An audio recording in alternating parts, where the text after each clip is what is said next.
Events that shape the entire setting within this wonderful world of Warhammer are rare and far between. However, the biggest of these is undoubtedly, undeniably, the Horus Heresy, but the second biggest and the biggest in the modern setting as it is right now is 100% the king of all vocal stems among every single Guard player you know. The planet broke before the Guard did. Yes, today we are talking about the undisputed battle between your grandpa who just happens to be a Giga Chad and the guy that took 10,000 years to count up to the number 13, with every cameo you can think of under the sun to the point where I probably will miss some of them throughout this video. We are talking about the fall of Cadia. I am your host, Inquisitor Calliope, and this is Warhammer Explained.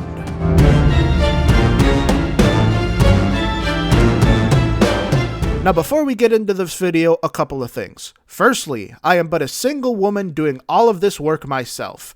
If I miss your favorite part of this story, it is very likely that I had to cut it out for time reasons. I 100% welcome you guys to talk about what I missed in the comments below, and help me to get other newcomers interested in this very incredible story. Secondly, obligations to the Omnissiah. Remember to like, comment, and subscribe. Go sneak down into Trazin's gallery on Solemnis and ring that bell that you find there 13 times. I'm sure nothing will happen and nobody will be impacted because of it. Now without further ado, let's get into Space 9/11. We open our story on the galleries of Solemnis with the absolute greatest character of all time. He's just sitting there chilling when suddenly this massive bell that has been going off periodically over the past 10,000 years starts ringing aggressively and starts knocking everything over within the gallery. Trazin, clearly pissed by this, takes the bell and chucks it out into the webway so the Eldar can deal with it. He makes the correlation that every time this bell has rung before, a thing called a Black Crusade has happened. So he points his two glowing orbs of eyes towards the Eye of Terror, and what do you know, there's this thing called the Terminus Est floating around the system of Cadia. Smash cut to the humans in this story, and this absolute Giga Chad by the name of Ursakar E. Creed just kinda knows something is wrong, so he immediately calls to gather the troops because something is absolutely coming. The planetary governor kind of fights him a little bit on this at first, but Ursakar E. Creed does not give a single fuck what you think. He is going to do what he does best, and you are going to go along with it, including some Space Marines. As a few chapters, they all start to gather because everybody knows what more chaos around Cadia means. A 13th Black Crusade. During this time of mustering forces, the other funniest motherfucker in the setting, a guy by the name of Belisarius Call, gets super curious, as he usually does, about this weird tech that he finds on the planet, the Necron pylons, made of blackstone, which is the main reason why these things are so interesting to the Imperium as a whole. Call decides he wants to try and activate these things and starts working on it. Meanwhile, above, the fighting out in the systems has turned for the worst, as more and more chaos and renegade elements have filtered in. A few of the planets are straining under the weight of the invasion, when suddenly, boom bam, two Black Fortresses come in, followed by the Vengeful Spirit itself, the flagship of the Black Legion, and Abaddon, Mr. the Despoiler, joins the fray. So as alluded to before, as we go over to Abaddon's POV this time, Abaddon has done this 12 times before. But we have come to learn that he has been gathering little by little more and more forces for this exact Black Crusade, including but not limited to 2 entire Blackstone fortresses. So the moment these things arrive, everything just gets worse. Creed gets another wrinkle on his forehead from the stress and loses a bit more of his hair, as Abaddon just guns straight for Cadia. The Imperials know why he's here, the Chaos Gods would know why he's here, so there really is just no sense in waiting for it. Beeline it straight to Cadia proper. So above the planet's surface, the Void War for the supremacy of the space around Cadia begins. These two forces clash, and eventually, the Imperials start to get pushed back, allowing for landings of traitor forces on Cadia proper. And then, the trench warfare down on the surface below begins. absolute pandemonium. Cats and dogs are living together in harmony across the trenches. It is absolutely chaos. And about around this time, as we cut back to the Funny Brigade, and this scene just got 200% more funny. Trazyn the Infinite appears, makes fun of Belisarius Cawl for not being able to fix the pylons, and then goes, "Hey, these pylons are Necron tech. What if I just fix them for you?"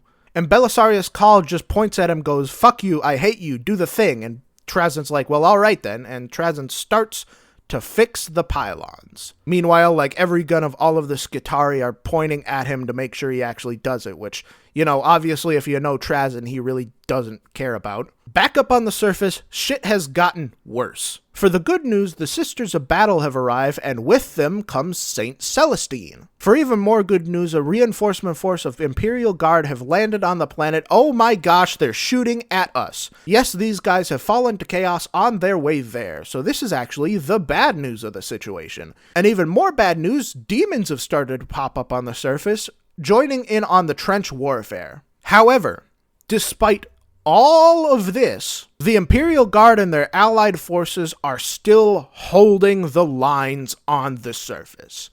This pisses Abaddon off because these are just puny little human ants. How are they doing this? He knows that whoever the Imperial commander is, they must be absolutely 100% a fantastic commander. And I mean, he's right. So he immediately goes about setting his scouting forces trying to find them, which he does eventually find the command bunker of Ushakar E. Creed. Immediately preparing a teleport attack with his fellow Terminators, he sets to invade the building Creed was using as his command post. But ho! What's this? Creed is not there. Only Creed's best friend there, Jaron Kell, is holding the rear guard, as Creed saw straight through this attack and retreated onto a Valkyrie to set up a new command post position as the lines have to fall back. All credit to this Jaron Kell guy. He looks at the War Master of Chaos, Abaddon, and does not balk, does not run, just screams Cadia stands at him and levels his plasma pistol for a shot.